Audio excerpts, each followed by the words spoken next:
নজর রাখবো আবহাওয়ার খবরের দিকে। পশ্চিম মধ্য বঙ্গোপসাগরে জোড়া ঘূর্ণাবর্ত নিম্নচাপে পরিণত। কলকাতায় বুধ এবং বৃহস্পতিবার বৃষ্টির সম্ভাবনা বেশি থাকছে। বুধবার থেকে দুই বঙ্গে ভারী বৃষ্টির সম্ভাবনা থাকছে। পাশাপাশি উপকূলবর্তী এলাকাগুলিতে 30 থেকে 40 কিমি বেগে ঝোড়ো হাওয়া বইবে, এমনটাই জানিয়েছে আলিপুর আবহাওয়া দপ্তর। দক্ষিণবঙ্গের জেলাগুলিতে বজ্রবিদ্যুৎ সহ বৃষ্টির সম্ভাবনাও থাকছে। মঙ্গলবার ভারী বৃষ্টির সতর্কতা রয়েছে। দার্জিলিং ও পার্বত্য এলাকায় উত্তরবঙ্গের জেলাগুলিতে বইবে ঝোড়ো হাওয়া। কথা বলবো, ফোন লাইনে রয়েছেন প্রতিনিধি শাশ্বতী রায়। শাশ্বতী, কি আপডেট রয়েছে আবহাওয়ার?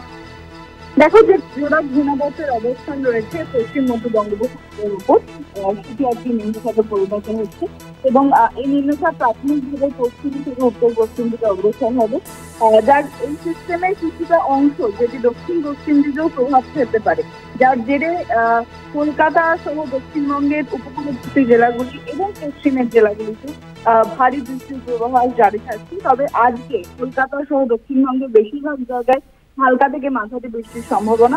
তবে উপকূলবর্তী যে জেলাগুলি রয়েছে সেখানে 30 থেকে 40 কিলোমিটার বেগে দমকা ঝোড়ো হাওয়া বইতে পারে। তবে বুধবার থেকে অর্থাৎ আগামীকাল থেকে দক্ষিণবঙ্গে বৃষ্টির পরিমাণ বাড়বে এবং সেক্ষেত্রে ভারী বৃষ্টির সতর্কতা থাকছে দক্ষিণ 24 পরগনা, 2 মেদিনীপুর, 2 বর্ধমান এবং বাঁকুড়া মুর্শিদাবাদ জেলার ক্ষেত্রে। সেক্ষেত্রে উত্তরবঙ্গেও বৃষ্টি বাড়বে এবং উত্তরবঙ্গের পার্বত্য অঞ্চলে আজকে থেকে ভারী বৃষ্টির সম্ভাবনা, কারণ আসাম সংলগ্ন একটি ঘূর্ণাবর্তের অবস্থান রয়েছে, যার জেরে উত্তরবঙ্গে ফের দুর্যোগের আশঙ্কা রয়েছে। আপাতত ধন্যবাদ তোমায়। আমরা কথা বলছিলাম, ফোন লাইনে ছিলেন প্রতিনিধি শাশ্বতী রায়।